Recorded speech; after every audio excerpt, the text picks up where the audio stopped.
Right, so greetings, hello, welcome, welcome. Thank you. So I'm delighted here in the Musée des Muses in France, the day after the Olympic Games started. It's a historic day. We have a visitor all the way from India who has been at the Olympic Games opening ceremony in the rain and has come from Jaipur in Rajasthan, which is a city I know and love well. And I'd like to introduce Dr Gulab Kothari. Is an old friend of the Institute of Peace Studies.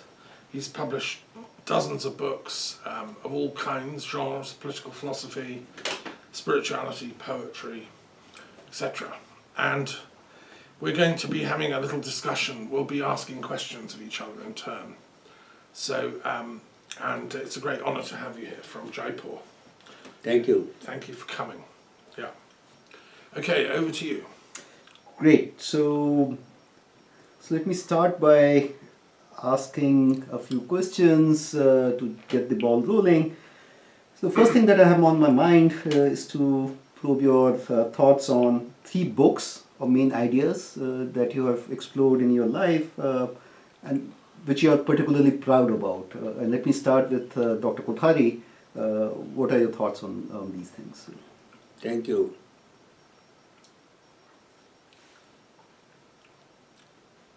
As a writer, I would say all the books are important because they are all focused on given subjects, given audience, and for the larger benefit of the society. And there is no commercial writing at all in my work. Out of 3, the first book got me the recognition was The Stepping Stones of Spirituality, which is a prose poetry. And it is based basically on the 4 standard parameters of life in India called Purushartha, Dharma, Arth, Kam and Moksha. There are 4 divisions given in life. So, and this book was definitely it got the highest private awards in the country on literature. How to define the life, the book talks about the life, definition of the life. Purushartha means, first thing is, again, why I'm born and what I need to deliver and to whom. See, if I'm a seed, my first dream is to become a tree. If I don't become a tree, my life is a waste. If I become a tree, then there is a big condition before me that I have to ground myself first. See, and forget the charms of my existence. Then only it is possible for me to become the tree. And when I become the tree, then I can deliver fruits to the society. I can provide the shade for the passerby. I can provide space for many birds for their nests. And even in the end, when I die as a tree, I provide the wood for the society. So this officially, of course, is the first book I'm really proud of because for the new generation, for every youth, the life should be focused and this book provides that focus. The second book which I am proud of is the Gita Vigyan Upanishad. This is the basic knowledge from where my guru started teaching me the science behind all ancient scriptures of India. All these scriptures are in poetic form. When the Vedas were written, there was no language. So everything was put in symbols. Now every symbol has many meanings So it is up to you how you decipher it, how you interpret it, and over the period of time, many people tried their own way, tried their own meanings. What system my guru taught me, I took this to explain the science in Srimad Bhagavad Gita. And this was, of course, a very proud position in my life as a writer, because there is no such book available in the country which talks about Gita, the science of the universe. Because finally we are born from the system of the universe. I am the soul, I don't die. I cannot be born. So my parents cannot produce me. They produce my body. Now Gita talks about Brahma and Karma. Brahma is my soul, Karma is my body. So this is for the first time that this science is explained through the verses of Gita. And so sure, this is a feather in my cap.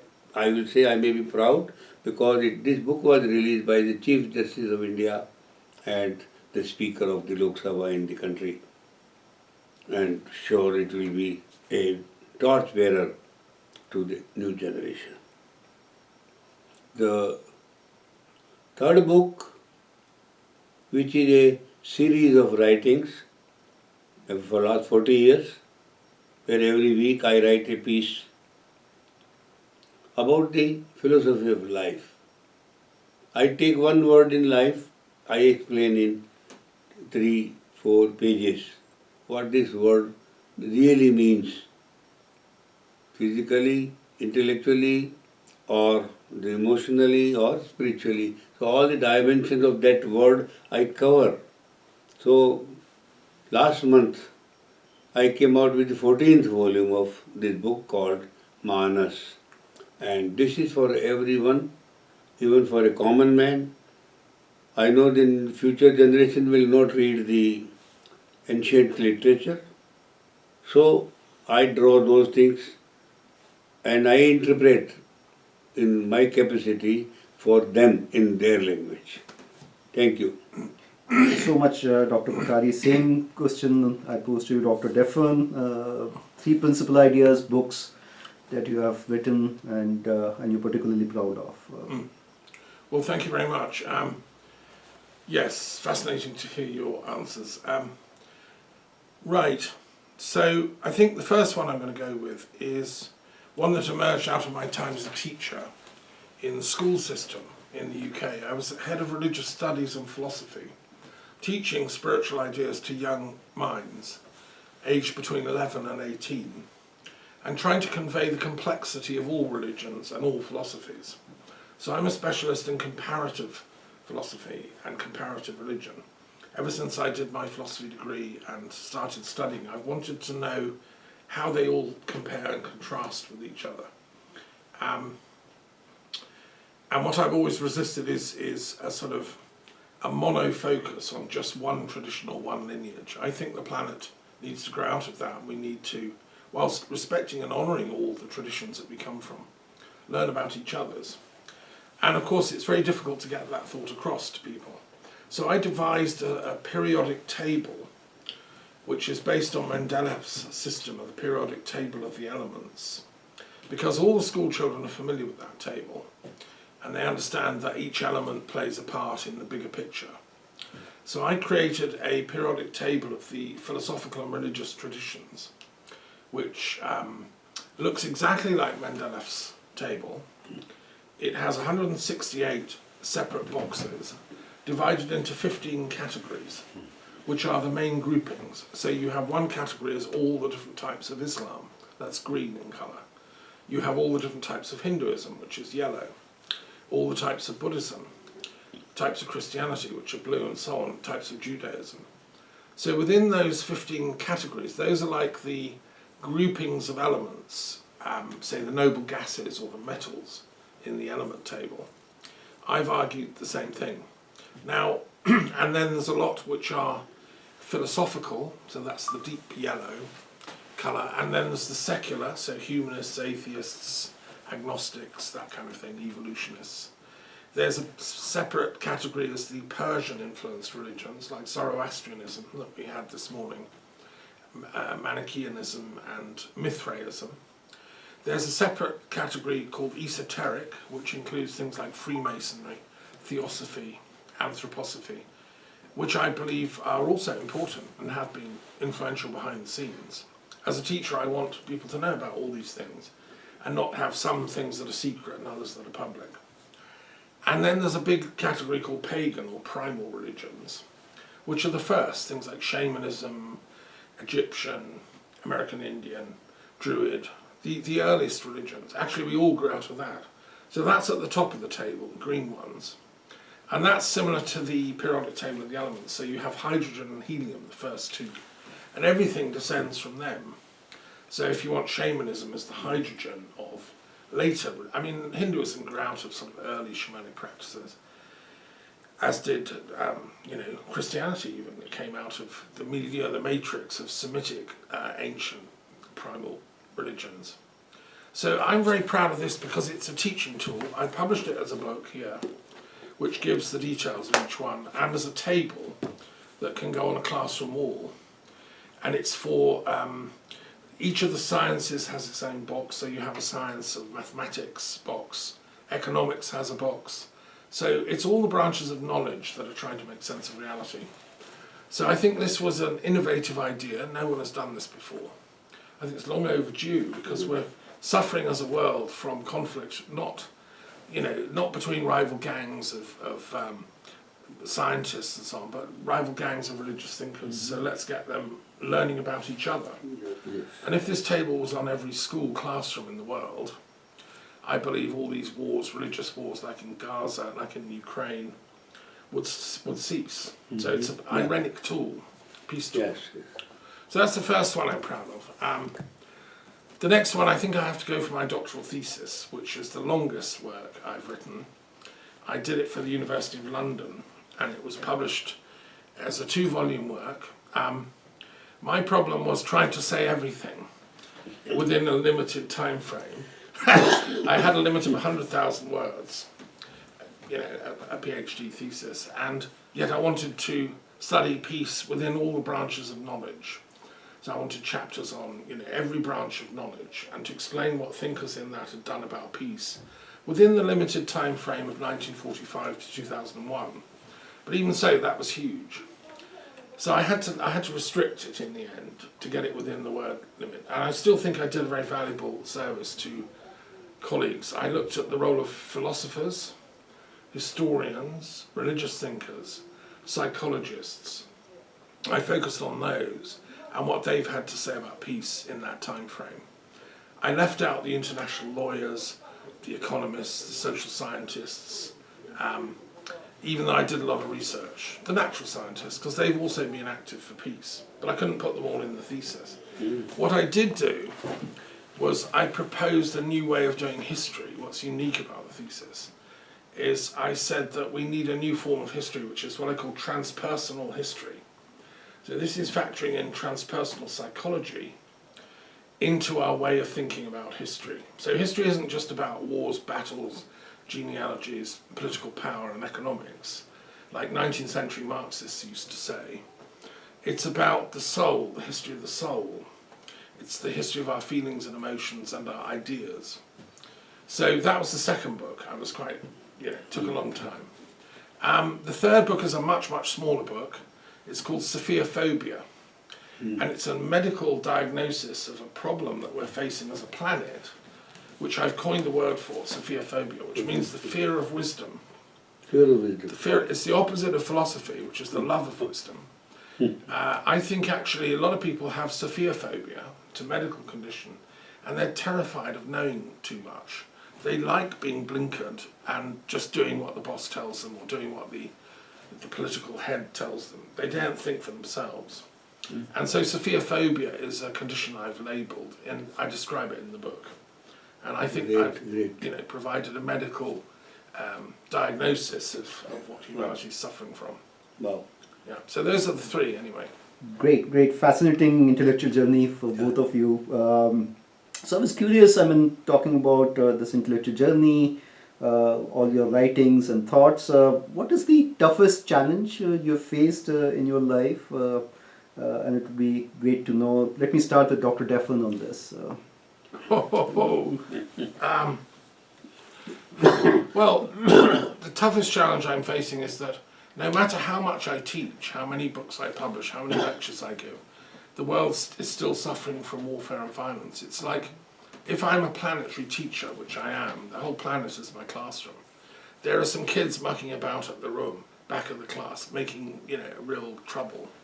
And it's really frustrating because as teachers, people like Gulab and I, we want people to come to their senses, enjoy life, enjoy each other's company, and not harm each other. To practice ahimsa, non-violence, non-harming. And you can't learn unless you do that. The yogis of India wouldn't allow people in the class unless they swore ahimsa first. Buddha wouldn't. Christ wouldn't. He made his disciples practice non-violence.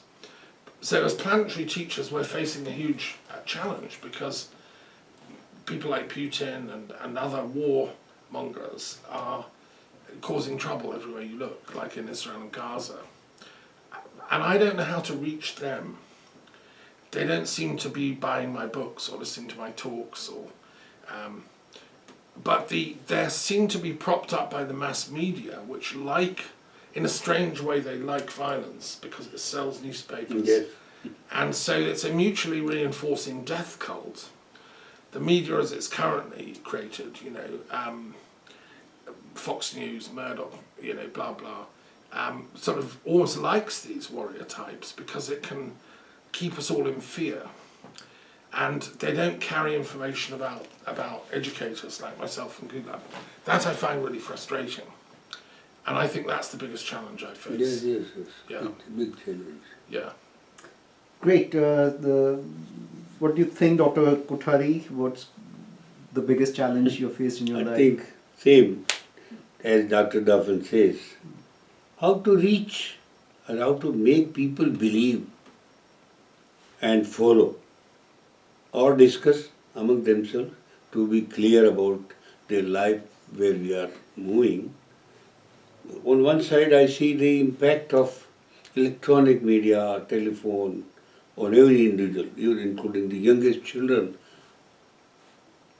I have to, you can say, overpower them with my writing, with my views, and pull them back so that we can have a balance in life. This media talks only about the external life, external science, moving from soul to body and the society and beyond. My writing basically is more talking about the inward life, as we say, the spiritual part of life, and how to make the balance between these two. Media doesn't accept this type of writing. And equally, I have the problem because we are born in the Hindi-speaking area, state.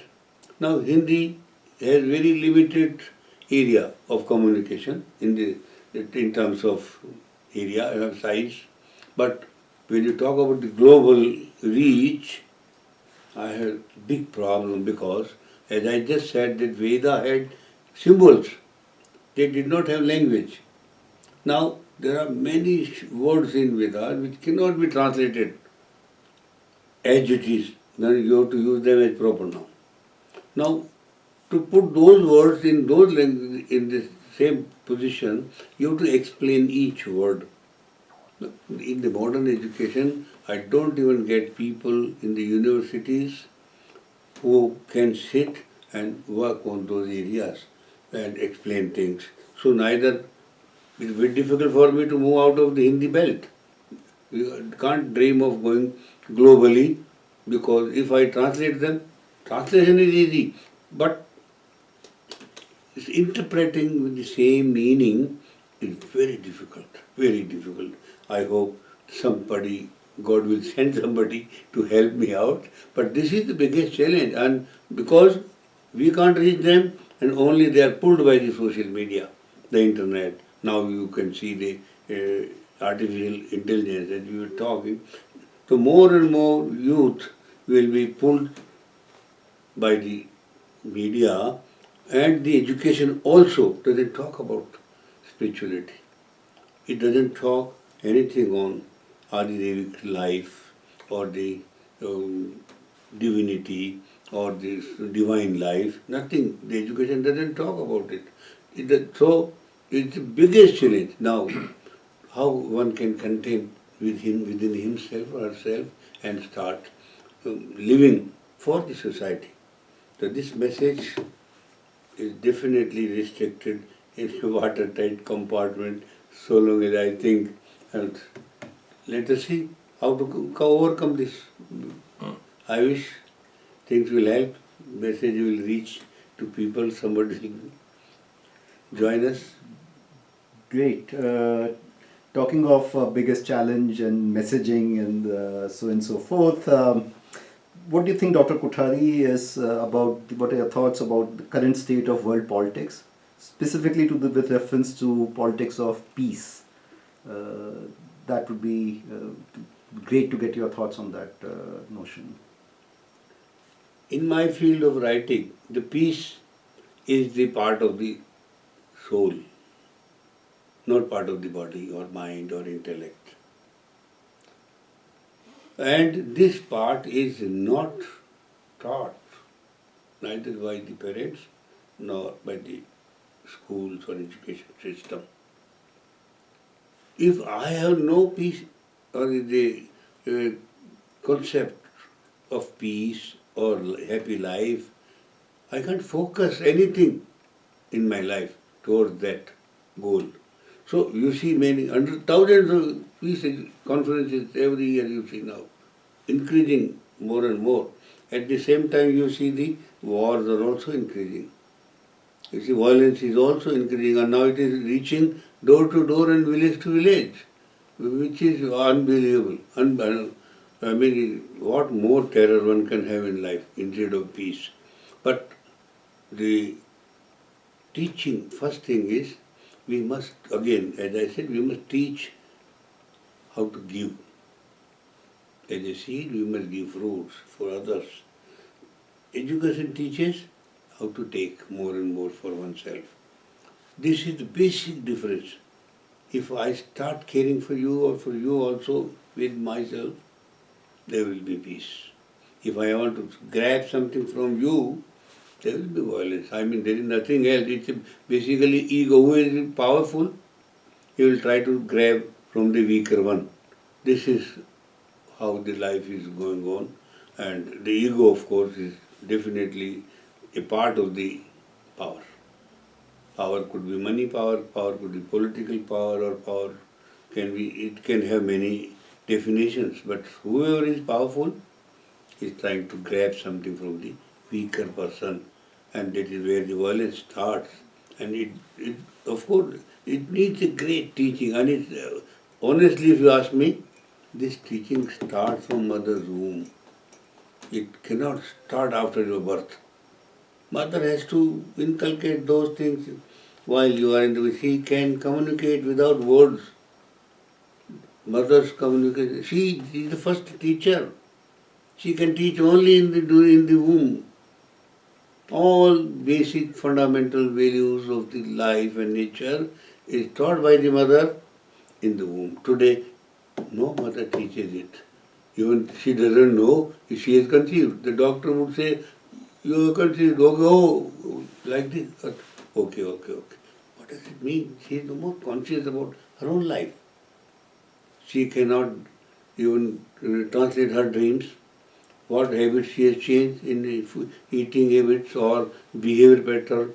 Everything changes. Once so long as a new life enters the womb, the mother totally changes, transforms, because so it reflects what type of soul is coming to this family and from where it has come. Mother will know it because of these things and dreams, other things. Today, present mother doesn't know, doesn't teach. So the peace, if you want to really come, it comes through the mother's womb. it cannot be inculcated physically or by education or by training or in the 1 month training camps. No, nothing is possible, nothing is practical. We are human beings. We always attracted more towards the weaknesses, so other things will attract us more than the peace. Peace needs more of self-control and concern for the other, respect for the other, which the modern society does not have. So in my mind, teach the mothers first so that the new generation comes out with a sense of peace and sense of giving. Thank you. Oh, great. So, Dr. Daffern, what do you think about world's politics of peace? Okay, so, well, I did part of my degree at the University of London at the LSE, and I got very much into political science. That's the London School of Economic and Political Science. And I've sat at I did a whole course on the history of political ideas as part of my degree. And I'm fascinated by the history of political ideas. I must have had a really good mother because my mother taught me to value peace. I remember right from, Yes. I actually had a dream, a recurring dream, flying above the St. Lawrence River, coming to be born. This is a pre-birth dream. Yes. There are examples of this in history. So I remember before I was actually in the womb, and choosing my parents because they were compassionate, Yes, kind, you are right. loving, intelligent. We choose our parents. Yes. And they were active politically for peace. And I've always had those values just inculcated in me since even I'm before so the happy womb. to listen it. And so the politics of peace, I think you're right to focus on education. I agree 100%. I think I'd love to see the world's budgets far less on military spending, which isn't buying security. I mean, America spends vast amounts of money on military spending and yet isn't a secure country. In America, shooters go and shoot up kids in schools and shoot up people buying snacks in a 7-Eleven shop because they're the wrong colour. So they're not getting security for all that military spending. If I was the president or the prime minister or whatever, I would shift the budget, I would cut the military and transform it into the education spending. Education, yes. And that's why I created this thing, Education Aid. I think we should have one day a year where all schools and universities have a fundraising day for education. So at Harvard, it's the rich alumni come and do speeches and raise millions. In my local primary school in Islington, it's just a few thousand, but everyone's in it together. And the whole thing will be filmed like Bob Geldof's Live Aid. For rock stars, we need the education superstars of the planet. You could organise something in Jaipur, get the great teachers and educators there. So that's my vision, is to see that prioritised as a political thing. And I think one of the problems with politics is that the lifetime of a politician is quite short. They spend decades reaching power, climbing up the slippery pole of competition, to finally get elected as a statesman. And then they don't spend very long at the top because other people are trying to clamber after them. The whole thing is too competitive. And so they don't have time to take on the behemoth system, what Hobbes called the Leviathan, because their lifetime at the coalface is so short. And so they daren't alter the system. They just kind of say, tinker with it a bit. It's very seldom you get statesmen that can make a real impact, and unfortunately they usually use the violence path. People like Lenin or Hitler, or these people are using violence and they make an impact on history. I'd like politicians like Mandela, Martin Luther King, J.F. Kennedy, Olof Palme, Brundtland in Norway. These are people who've worked for peace. Often they get shot. I mean, Gandhi's another example of a great. He was a wily political activist, but they often get shot or assassinated. So, what can we do about it? Well, we just have to carry on, and we have to, there's a wonderful phrase in Anglo-Saxon, which is the origin of English, which is "good wits do jump." An old Anglo-Saxon saying, "Good wits do jump," because wit is your intelligence or mind. Yes.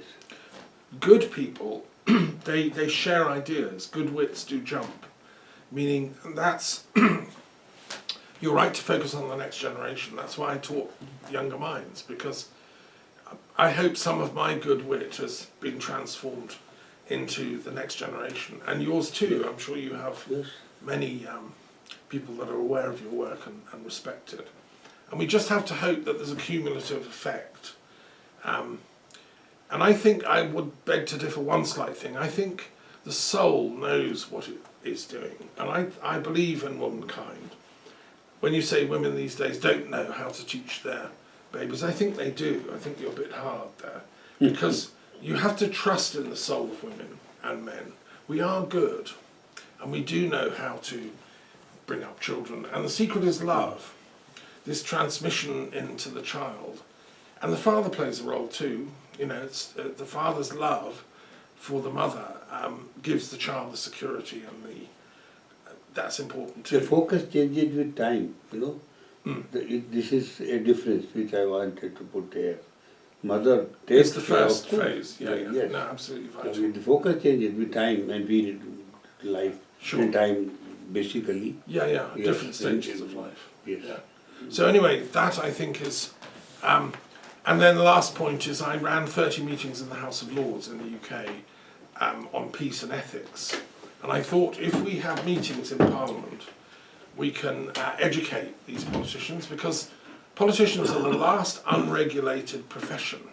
Doctors, lawyers, teachers, policemen, we all have to pass exams, and continuously we have to upgrade our educational skills. Politicians don't have to do any of that. You can become a politician just if somebody gives you a few million. You can buy elections, you can buy media time like Farage, with no ethics, no understanding at all.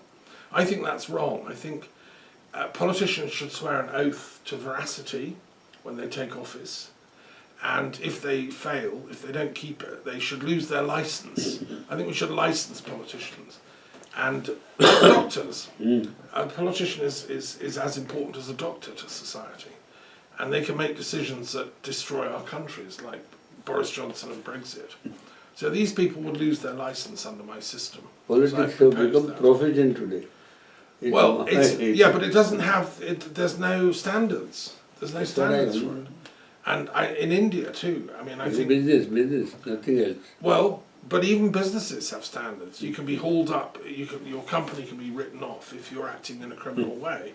Nowadays, politicians can't be. They're untouchable, even if they're criminals. Yes.